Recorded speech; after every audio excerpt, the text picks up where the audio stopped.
오늘 우리가 함께 나누실 말씀은 시편 1편 1절에서 6절까지의 말씀입니다. 시편 1편 1절에서 6절까지의 말씀입니다. 사진 주신 줄로 믿고 제가 이 말씀을 함께 대독하여 나가도록 하겠습니다.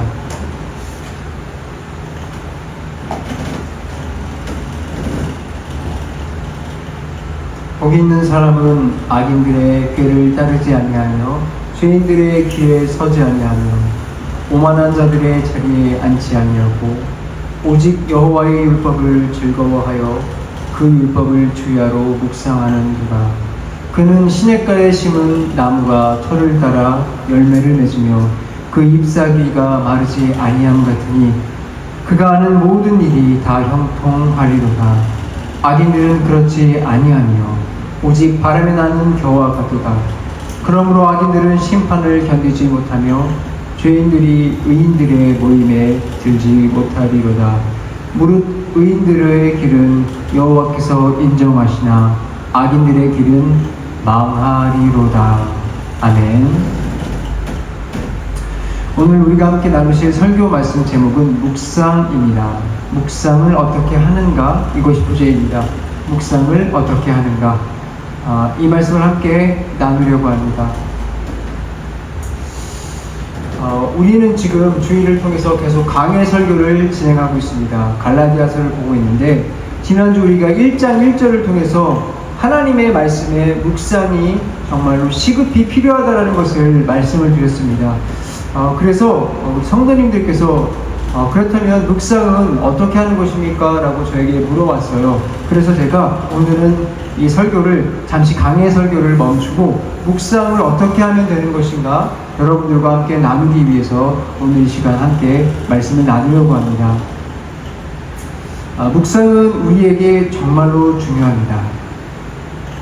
묵상은 왜 중요하냐면 특별히 우리가 묵상을 통해서 하나님의 만날 수 있도록 우리에게 은혜의 방편으로 주셨기 때문입니다. 이 은혜의 방편으로 주신 것은 여러분들이 기억하셔야 될 것이 우리가 구원받기 이전에도 하나님의 구원을 받기 위해서 하나님께서 우리에게 주신 하라고 하신 명령하신 것이 있어요. 물론 우리의 모든 구원은 주님만 이루십니다. 은혜의 방편을 쓴다고 해서 우리가 단 1%도 그것이 우리에게 능력을 주는 것은 아닙니다. 하지만 주께서 우리에게 하라고 명하신 것이 있기 때문에 이 은혜의 방편인 묵상을 사용하셔야 될 필요가 있습니다. 더불어 우리가 거듭난 이후에도 그러면 필요하냐? 예, 물론입니다. 거듭난 이후에도 은혜의 방편은 성화를 위해서 반드시 필요한 것입니다. 그러므로 주께서 주신 이 묵상은 우리가 거듭났던 거듭나지 않았던 반드시 우리가 매일매일 해야 한다는 것입니다. 청교도들은 이렇게 얘기를 했어요. 너희가 묵상을 하지 않느냐? 그렇다면 너희들은 그리스도인이 아니다. 그렇기 때문에 묵상을 매일 해야 한다는 것을 여러분들 경각심을 가지고 들으시길 바랍니다. 제가 이제 여러분들에게 묵상에 대해서 함께 나누려고 합니다. 먼저 묵상이란 무엇인가? 묵상에 대해서 먼저 알고 넘어가도록 하겠습니다. 묵상에 대한 사전적 의미는 아래와 같습니다. 어떤 것을 깊이 생각하고 숙고하고 더 나아가서 반성을 하는 것입니다. 묵상이라는 것은 이런 것이에요. 어떤 것을 깊이 생각을 하고 숙고를 하며 반성하며 나아가는 것, 이것이 묵상입니다. 큐티와 다릅니다. 묵상은 큐티와 달라요. 여러분 기억하셔야 돼요. 묵상은 이런 것입니다. 자, 그렇기 때문에 여러분들 묵상의 정의를 들었을 때 드는 생각이 있을 것입니다. 성경이 아닌 것도 그럼 묵상이 될 수 있겠네? 예, 맞습니다. 묵상이라는 것은 성경 외에도 묵상을 할 수 있는 것이 많이 있다는 것입니다. 저는 이 묵상이라는 것을 가끔 잘못 사용할 때가 있어요. 어떻게 사용하냐면 제가 가끔 상처받는 말이나 혹은 부정적인 단어를 듣게 되면 그 말을 깊이 생각하고 숙고하게 될 때가 있습니다. 여러분들 이것을 묵상이라고 한 번도 생각을 해보지 않았겠지만 여러분들도 이 뭔가 나에게 상처를 주고 무언가 나에게 아픔을 줬을 때 그것을 깊이 생각하지 않습니까? 더 나아가서 반성을 하게 돼요. 어떻게? 내가 그때 이렇게 말할 걸. 내가 그때 이렇게 반응을 할 걸. 이런 생각이 바로 반성을 하는 것과 동일하다는 것입니다. 묵상이라는 것은 그러므로 우리가 본능적으로 묵상을 하게 된다면 좋지 않은 것들을 생각해 나갑니다. 그러니까 묵상도 사탄이 사용할 때가 있습니다. 여러분들 묵상을 사탄이 사용하면 어떻게 되느냐? 열매가 이렇게 맺어져요. 나에게 고통을 주었던 사람, 나에게 힘들게 했던 사람들에 대해서 저주를 하거나 아니면 그를 향해서 비난을 하거나 아니면 뒷담화를 하죠. 그것을 통해서 여러분들에게 굉장히 좋지 않은 영향을 미칩니다. 부정적인 영향들을 계속해서 여러분들에게 미친다는 것입니다. 그렇기 때문에 제가 묵상에 대한 정의를 내리면서 묵상은 이런 것입니다 라고 이야기를 해주고 여러분들도 묵상을 하긴 하는데 이제 여러분들의 방향을 바꿔서 어떻게 그러면 묵상의 방향을 바꿔서 해야 되는지 말씀을 드리기 위해서 앞에 묵상의 정의를 드렸던 것입니다. 자, 그렇다면 여러분들 묵상은 어떻게 해야 되느냐? 반드시 여러분들 묵상은 성경을 가지고 하셔야 된다는 것을 기억하시기 바랍니다. 하나님의 말씀을 가지고 묵상을 해야 된다는 것입니다. 여러분들 제가 말씀드렸듯이 묵상의 재료는 여러분들의 부정적인 말, 부정적인 것들이 아니라 하나님의 말씀을 가지고 해야 된다는 것을 반드시 기억하셔야 됩니다. 이런 하나님의 말씀을 가지고 묵상을 해야 되는 것은 두 가지 종류로 여러분들 할 수 있습니다. 일단 먼저 여러분들 묵상이라는 것은 여러분들 삶에 매일 이루어져야 된다는 것을 기억하시기 바랍니다. 자, 그런 것을 염두에 두시고 묵상에 두 가지 종류가 있다는 것을 기억하십시오. 첫 번째입니다. 정규적인 묵상입니다. 정규적인 묵상. 정규적인 묵상입니다. 여러분들 정규적인 묵상은 정말로 중요합니다. 제가 얼마만큼 중요하냐면 오늘 설교를 제가 마치고 내려가는 이 순간 여러분들에게 감히 말씀드리겠습니다. 여러분들 정규적인 묵상을 매일 하십시오. 이것은 제가 담임자로서 여러분들에게 명령하는 겁니다. 묵상을 매일 하십시오. 여러분들은 꼭 하셔야 됩니다. 그렇다면 이 명령 어디에서 나왔느냐? 하나님의 말씀에 근거를 둘 수 있습니다. 신명기 6장 7절 말씀을 함께 보도록 하겠습니다. 제가 찾아서 읽어드릴게요. 내 자녀에게 부지런히 가르치며 집에 앉아있을 때나 길을 갈 때에든지 누워있을 때에든지 일어날 때에든지 이 말씀을 강론할 것이며. 아멘. 맞습니다. 우리가 하나님의 말씀을 믿고 있다면 지금 말씀드린 이 말씀을 진심으로 진지하게 생각해 보아야 됩니다. 우리는 매일 하나님의 말씀을 듣고 생각하고 나누어야 할 의무가 있다는 것입니다. 여러분, 이것은 내 영혼을 살찌우기 위해서 오늘은 내가 하나님의 말씀을 읽어야지, 오늘은 내가 못했네 라고 할 수 있는 것이 아니라 여러분들 하나님이 정말로 주님이시라고 믿고 따른다면 여러분들 삶에서 매일 하나님의 말씀을 들어야 하고 생각해야 하고 이것을 나눌 의무가 있다는 것입니다. 여러분들 이것을 의무라고 생각하시고 매일 실행해 나가시기 바랍니다. 여러분들 제가 지금 말씀드린 것들을 나에게 적용한다면, 그러니까 나 개인에게만 적용한다면 이것이 무엇입니까? 바로 묵상입니다. 하나님의 말씀을 읽고 생각하고 내 안에서 나누는 것, 이것이 바로 묵상이라는 것입니다. 그러므로 여러분들 하나님께서 주신 명령입니다. 그러므로 여러분들 지금까지 묵상해 오지 않았습니까? 오늘부터 하나님의 말씀을 묵상하여 나가시길 바랍니다. 여기에는 유익이 아주 많지만 무엇보다도 가장 중요한 것은 여러분들 묵상을 정말로 실천을 해보면, 정말로 여러분들 묵상을 실천해보면 저 멀리 있는, 정말로 나와 좀 동떨어져 있는 것 같은 그 하나님이 정말로 내 옆에 계신 분이라는 것을 알게 될 것입니다. 하나님을 향해서 우리가 묵상하지 않기 때문에 여러분들이 하나님이 가까이 있는 것을 알지 못합니다. 그런데 하나님께서 가까이 있는 것을 알려주시는데 어떻게 알려주시냐? 여러분들에게 균형 있게 알려주십니다. 하나님이 나에게 가까이 계신 분이시지만 아주 멀리, 우리와 아주 멀리 저 우주 바깥에 계신 분이라는 것도 인지를 하면서 가까이 계신 분인 것을 알게 되신다는 것입니다. 그러므로 여러분들 정기적인 묵상을 반드시 해야 될 줄로 믿습니다. 그런데 여러분들, 처음 묵상을 시작하면은 굉장히 어려울 거예요. 묵상 어떻게 하라는 거야? 묵상이 너무 멀게 느껴질 겁니다. 하지만 이것을 해결해주기 위해서 하나님께서는 성경이 누구에게 주신 책인가 하는 것을 기억해 보셔야 합니다. 먼저 여기서부터 시작이 됩니다. 성경이 누구에게 주신 책이죠? 여러분들에게 주신 것입니다. 성경은 바로 너에게 주신 책이라는 것입니다. 이 말이 무엇입니까?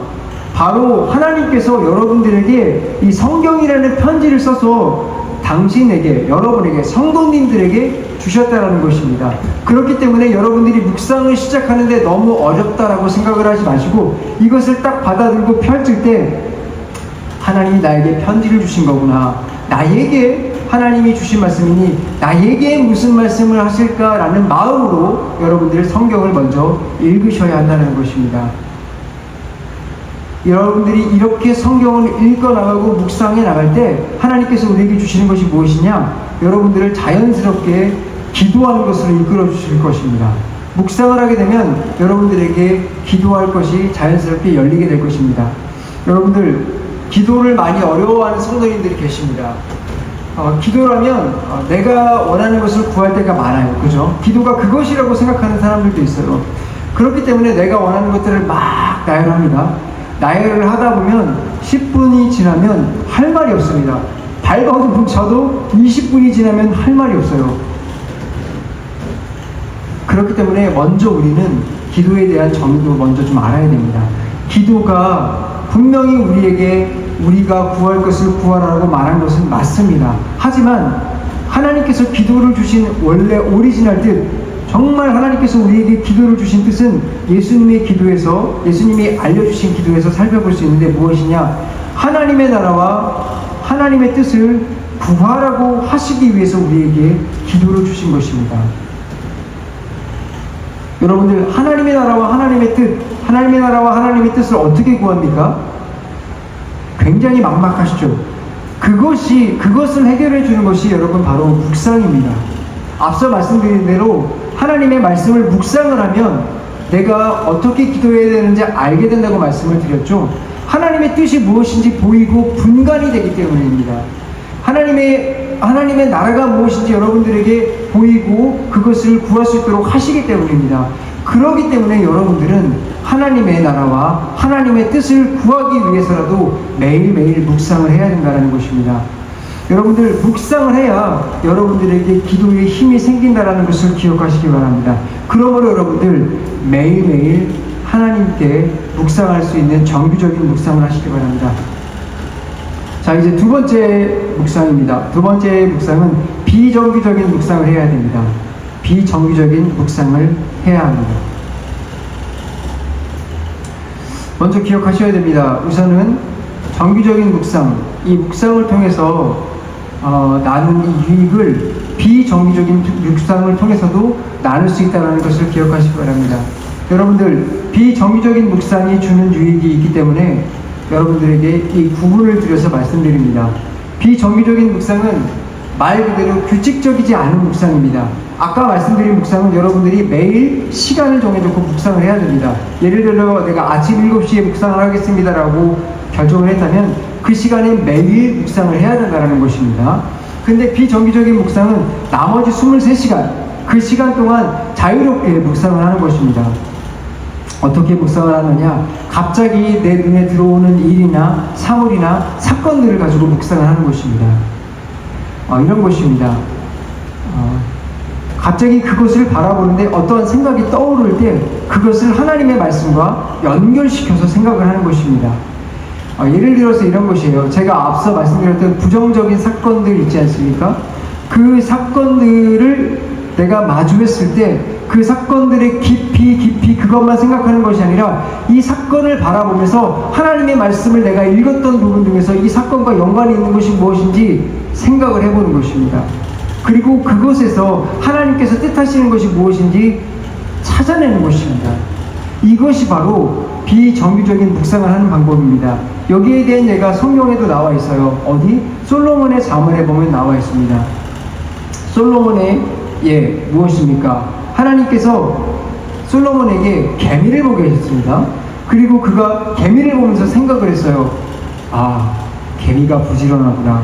우리가 하나님의 말씀을, 하나님의 뜻을 이렇게 부지런하게 이루어 나가야 되는 것이구나. 이렇게 묵상을 한다는 것입니다. 여러분들 눈에 들어오는 것을 보면서 개미다, 밟아 죽이자! 라고만 생각하지 마시고 그것을 보면서 그러한 것들을 묵상할 수 있어야 된다는 것입니다. 예수님께서도 동일하셨죠. 예수님께서는 누룩을 보면서 묵상을 했어요. 그리고 그것을 가지고 바리새인들에게 말씀하셨습니다. 누룩을 가지지 말라고 말씀하셨어요. 그렇죠? 이렇게 예수님께서도 묵상을 하시면서 그렇게 말씀을 적용했다는 것을 기억하셔야 됩니다. 여러분들 삶에서 정규적인 묵상이 먼저 일어나야 이 비정규적인 묵상을 자연스럽게 연결할 수 있는 힘이 생깁니다. 그러므로 여러분들 이 정규적인 묵상을 매일 하시길 바랍니다. 그리고 삶 속에서 어떠한 사건이 내게 일어났을 때 비정규적인 묵상으로 하나님의 뜻을 이루어 나가시길 바랍니다. 자, 이제 제가 묵상은 어떻게 해야 되는지 말씀을 드렸고, 이제 마지막으로 묵상을 어떻게 해야 되는지 방법을 말씀드리겠습니다. 묵상을 어떻게 하느냐, 이게 제일 중요하겠죠?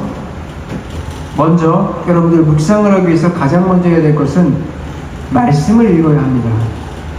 말씀을 읽으십시오. 물론 여러분들 이번 주에 여러분들에게 드렸던 설교 말씀을 가지고 묵상을 하는 것도 아주 좋은 습관입니다.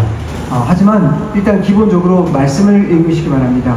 그리고 이 말씀을 읽으면서요, 예를 들어서 내가 한 장을 읽었다, 아니면 한 단락을 읽었다, 거기서 핵심 단어를 찾으십시오. 계속 읽으세요. 찾을 때까지 읽으세요. 찾으세요. 그 스토리, 내가 읽은 그 부분에 이 흐름이 보일 때까지 읽으십시오. 그리고 핵심 단어를 찾고 주제를 결정하십시오. 주제를 찾으시기 바랍니다. 이게 제일 중요합니다. 먼저 말씀을 읽고 그 말씀에서 핵심 단어를 찾은 다음에 주제를 결정하십시오. 여러분들 이것을 위해서 한 번이고 두 번이고 계속해서 읽어 나갈 것을 권합니다. 처음에 묵상 연습을 할 때 힘들기 때문에 한 장을 읽으시라고 말씀드리진 않고 한 단락 있죠. 이렇게 보시면 소제목 있잖아요. 성경에 예수님께서 갈릴리로 가시다 이런 부분 있잖아요. 그 부분만 읽어보시길 바랍니다. 그리고 핵심을 찾고 주제를 보시기 바랍니다. 그리고 이제 주제를 정했다. 그러면 그 주제를 묵상하는 것입니다. 그 주제를 묵상한다. 자, 이게 두 번째 핵심입니다. 그 주제를 묵상한다. 자, 이 주제를 묵상하는 방법은 어떻게 하느냐? 제가 이것을 한 가지 예를 들어서 말씀드리겠습니다. 예를 들어서 내가 오늘 읽을 말씀의 핵심 주제가 회개다. 그렇다면 먼저 회개가 무엇인지 정의를 내리셔야 됩니다.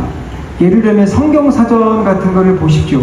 회개가 무엇인지 생각을 해보셔야 된다는 것입니다. 회개가 무엇인지 정의를 내리시고 또 본문에서 회개가 무엇이라고 이야기를 하고 있는지 찾아보셔야 된다는 것입니다. 그런 다음에 회개에 관해서 여러분들 생각해야 됩니다. 아, 회개가 무엇이구나. 이 본문 말씀에서 회개를 어떻게 이야기를 하고 있구나 생각을 해보셔야 돼요. 그 다음에 하나님께서 우리에게 왜 이 말씀을 주셨나 묵상을 해야 됩니다. 왜 회개의 말씀을 주셨나 묵상을 해보셔야 됩니다. 이것이 두 번째로 해야 될 일입니다. 회개의 정의를 내리고 그 다음에 하나님이 왜 나에게 회개를 하라고 하셨나, 왜 이 본문 말씀에서 회개를 주시고 계시는가, 하나님이 회개를 왜 하라고 하고 계시는가를 보셔야 한다는 것입니다. 세 번째로, 그래서 인간은 왜 회개를 해야 하는 것인가, 이것을 생각해야 됩니다. 인간은 왜 회개를 해야 되는가. 여러분들 이것을 계속 묵상해 나가면 어떤 변화가 생기는가, 여러분들 속에서 하나님의 뜻이 보이게 될 것입니다. 하나님이 여러분들에게 말씀하시는 것이 보이게 될 것입니다. 여러분들 제가 지금 말씀드린 것이 굉장히 어렵게 들릴 겁니다. 너무 어렵지 않나? 하지만 하나님께서는 우리 인간에게 첫 수룩에 배부르지 않게 만들어 놓으셨죠. 그렇기 때문에 여러분들 제가 드린 주제들을 적어 놓으세요. 적어 놓고 하십시오. 하면서 저는 개인적으로 묵상할 때 노트를 펼쳐놓고 하라고 말씀드리고 싶어요. 어떻게 하느냐, 한 줄만 쓰십시오. 더도 쓰지 말고. 너무 쉬워도 좋아요. 하나님이 회개에 관해서 말씀하셨으니까 회개. 회개라는 것은 내가 하나님께 정말로 하나님의 뜻을 따라 살아가지 않은 것들을 다 내려놓는 것이구나. 내가 왕으로 앉는 것을 내려놓는 것이구나. 한 줄만 쓰시고 그 다음에 이제 또 가십니다. 그 다음에 또 어떻게 하느냐? 회개라는 것이 정말로 하나님께서 우리에게 왜 회개를 하라고 하시는 것일까? 내가 주인 되면 안 되기 때문에 하나님께서 회개하라고 하시는 거구나. 그걸 한 줄 쓰세요. 그리고 우리에게 회개하라는 것은 왜 하시는 걸까? 왜 이 본문에서 회개를 하라고 하시는 걸까? 한 줄을 쓰시고 그 다음에 인간에게 왜 회개를 하시는 걸까? 하나님의 구원의 역사구나. 그런 것들을 이렇게 한 줄만 쓰십시오. 그것을 묵상하시길 바랍니다. 그 한 줄만 가지고 묵상하십시오. 시간이 오래 걸리지 않아도 좋아요. 내가 1시간을 정했다고 해도 처음에는 1분만 묵상해도 좋습니다. 2분만 해도 좋고요. 그렇게 매일 규칙적으로 하는 것이 중요하다는 것입니다. 그렇게 묵상을 하십시오. 그리고 이것이 끝난 다음에는 이 묵상을 앞서 말씀드렸듯이 여러분들의 삶으로 가져와서 비정규적인 묵상으로 가지고 오십시오. 이것을 광범위하게 묵상하라 라고 제가 말씀드리고 싶습니다. 여러분들의 삶에서 회개가 어디에 적용돼야 될지 여러분들이 찾아내시고 삶에서 이 회개를 정리하시고 적용해 보시기 바랍니다. 이렇게 한다면 여러분들의 삶에서 하나님의 말씀이 아주 먼 것이 아니라 여러분들의 삶 속에서 역사하는 것을 알 수 있게 될 것입니다. 그리고 하나님의 말씀이 여러분들의 삶에서 정말로 필요한 것이고 더욱더 필요한 것을 깨닫게 되고 더 깊이 말씀을 읽고 묵상을 하게 될 것입니다. 그러므로 여러분들, 제가 말씀드린 것들을 오늘부터 반드시 실천하며 나아가기를 제가 반드시 여러분들에게 권면드립니다. 결론을 말씀드리겠습니다. 여러분들, 묵상은 하나님의 말씀을 통해서 여러분들에게 직접 오셔서 말씀하시는 것이라는 것을 기억하시기 바랍니다. 이 방법을 통해서 하나님의 뜻을 알게 되고 더 나아가서 여러분들의 삶 속에서 얼마나 하나님께서 깊이 다가와 계신지 그 은혜를 깨닫고 알고 그분과 동행하는 삶을 알게 될 것입니다. 여러분, 묵상은 그러므로 여러분들 반드시 하셔야 됩니다. 규칙적인 묵상과 더 나아가서 비규칙적인 묵상까지 하시기를 소원합니다. 묵상 방법은 제가 말씀드린 대로 그 순서를 따라서 해나가시기 바랍니다. 아까 말씀드린 대로 시간은 중요하지 않습니다. 하는 것이 중요합니다. 1분이라도 좋습니다. 여러분들, 지금 말씀에 하나님의 말씀이라고 믿고 순종하시기 바랍니다. 여러분들, 그러므로 하나님의 말씀을 순종하여 꼭 묵상하고 주님의 나라와 주님의 뜻을 이 땅에 이루어나가는 귀한 하나님의 백성들이 되시기를 정말로 소원하겠습니다. 다 같이 기도하겠습니다.